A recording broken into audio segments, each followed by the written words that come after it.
Hello everyone, my name is Joey from Maribeles, Bataan again, yo! And this is my song for all OFW. Salamat nga pala sa mga nakinig at mga good feedback sa mga nag-comment sa akin sa nakaraang ginawa kong kanta na Batang Magulang, yo! Hashtag. Shoutout nga pala sa mga kapatid ko nasa abroad, para sa inyo to at para sa mga pamilya ko rin na nasa Pinas. Kuya John, ito yung pinapagawa mo kanta sa akin. Nayari ko na. Sana pakinggan mo. Kuya PJ Piñalosa, watch this. Comment.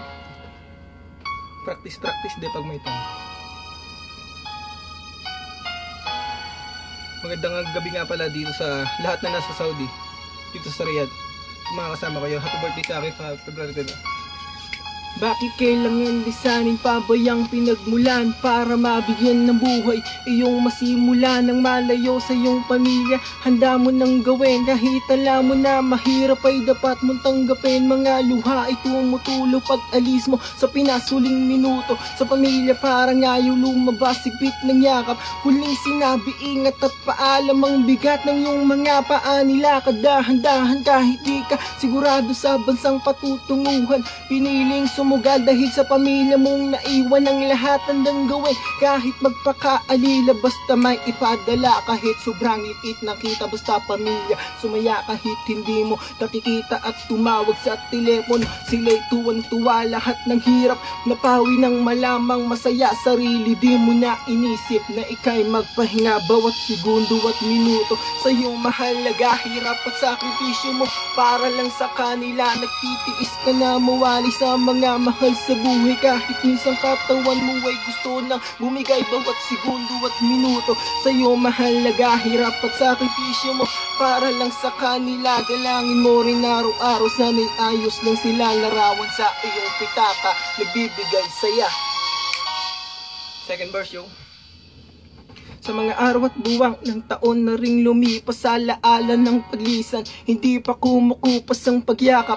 Huling halik ng iyong anak, ang iyong asaway pinipigil ang umiyak ang masayang buong pamilya. Kailangan mabawasan magtrabaho sa ibang bansa para sa katuparan ng pangarap mo na mabigyan mo ng magandang buhay ang pamilya sa Pinas dahil sa hirap nasanay, at kahit anong trabaho ay iyong handang pasukin para lang maidagdag sa perang dapat mong kitain. Walang oras sa sarili mo para magpahinga habang pamilya sa Pinas nag-aabang ng padala. Masakit man na isipin, kailangan tanggapin ng iyong pamilya masaya habang ika'y inaalipin yung paahalos. Ikaw nakaapak na sa hukay kahit pa inaabuso, ika'y naging matibay na piliting makamit ang lahat ng iyong pangarap sa Pinas. Kahit anong gawin di mo mahahanap, bawat araw bumabangon para sa bagong pag-asa. Ang taas ang iyong sandalan, nagbibigay pag-asa na tapusin ng iyong pinirmahan mo na kontrata sa Pinas ay bumalik para pamilya makasama ang lungkot mong nadama. Napalitan na ng ligaya, kalimutan ng lahat, mapapait na alaala. Nakapikit mo na mata, imulat ng iyong makita, nagliwanag ng lahat ng iyong mga paghihirap. Ang dugo at pawis di nasayang sa pagsusumikap, at kahit mahirap mag-isa, yabot binuhat ang mahabang panahon di mo binilang at sinukat. Nagtiyaga kang magtiis para muli mo nang makita ang pamilya mong inaasa, muli mong makasama bawat segundo at minuto. Sa'yo mahalaga, hirap at sakripisyo mo para lang sa kanila. Nagtitiis ka na mawari sa mga mahal sa buhay, kahit isang katawan mo ay gusto nang bumigay bawat segundo at minuto.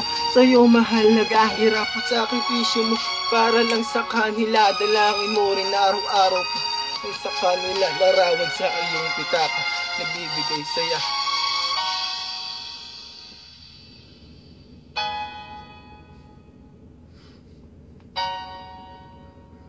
Ingat.